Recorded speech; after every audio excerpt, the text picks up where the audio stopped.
Most people believe that when a case is closed, it means the truth was found, that someone looked at the evidence, followed the timeline, and reached the right conclusion. Because if that's not true, then it means something far more uncomfortable, that decisions about life and death can be made quickly, quietly, and without fixing the mistakes. This file was closed in less than 48 hours, and what is inside it should make anyone pause before trusting the word closed ever again. Here's the official version. An incident occurs. Authorities arrive. Evidence is collected. A conclusion is reached. The paperwork is signed. The case is marked as resolved. No loose ends, no unanswered questions. At least, that's what the cover of the file tells you. Because if you stop at the summary, everything looks clean, efficient, professional. The kind of outcome people like to believe in, because it suggests the system works. But systems dawn to fail loudly. They fail quietly. Inside the details most people never read. Inside this file, there's a timeline. Timelines are supposed to be boring. Dates, times, simple sequences. They exist to remove doubt, not create it. According to the report, the key event happened at a specific time. That time justifies every decision that followed. It explains why investigators acted the way they did. It explains why the case was closed so quickly. But there's a problem. Another document in the same file lists a different time for that exact same event, not a few seconds off. Not a rounding error. A difference large enough to change the entire sequence of what could have happened next. This is the part where most people stop paying attention. A time discrepancy sounds small, harmless, technical. But time is the backbone of truth. Change the time, and you change who could have been present. Change the time, and you change which actions were possible. Change the time, and suddenly the official story rests on something unstable. In this case, the earlier time supports the conclusion. The later time creates questions. And instead of resolving those questions, the file moves forward as if the contradiction doesn't exist. Now think about how decisions are made. Investigators don't usually lie outright. What happens instead is selection. Which document matters more?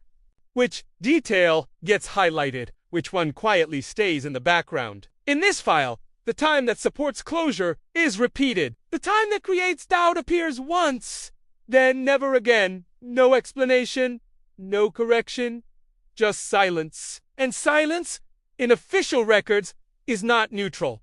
Silence is a choice. At this point, the case is closed. That stamp changes everything. Once a case is closed, no one is looking for problems anymore.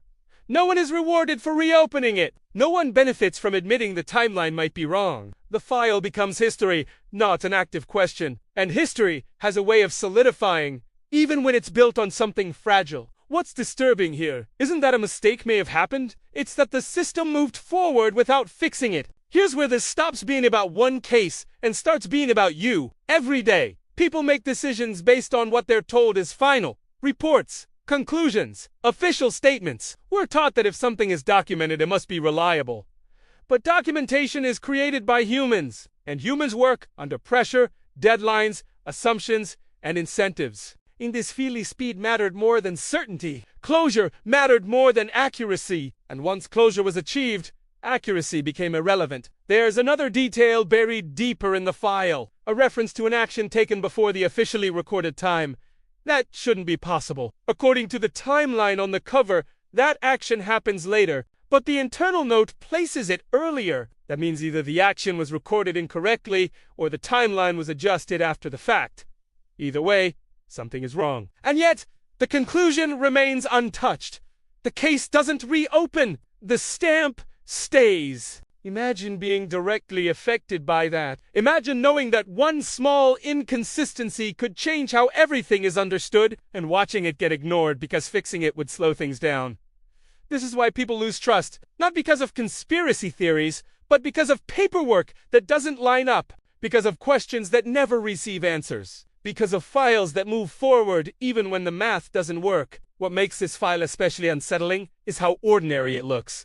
There's no dramatic language, no warnings, no highlighted concerns.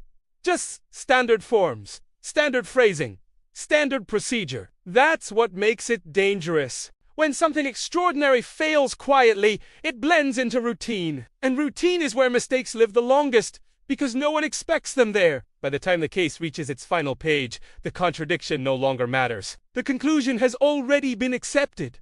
The file is archived. And from that moment on, the official version becomes the only version most people will ever see. The conflicting detail exists, but it has no power. Not because it's wrong, but because it's inconvenient. This is where you need to pause and take something with you. The lesson of this file is not about crime. It's about attention, about what happens when we trust summaries instead of sources, when we accept conclusions instead of checking foundations. Whether it's a case file, a report, or a story we're told, the most important information is often the least visible. It's the line that doesn't quite fit, the number that doesn't match, the detail that gets ignored because it complicates things. If you ever want to protect yourself from being misled, don't ask how confident the conclusion sounds. Ask how consistent the details are. Confidence can be manufactured. Consistency can't. In this file, confidence won, consistency lost. And once that happens, the truth doesn't disappear. It just gets buried under a stamp. This case remains officially closed.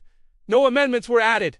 No explanations were provided. The contradiction still exists, frozen inside the file. And that's what makes this worth remembering. Not because it's shocking, but because it's normal. Because it shows how easily something unfinished can be labeled complete. This was File 001.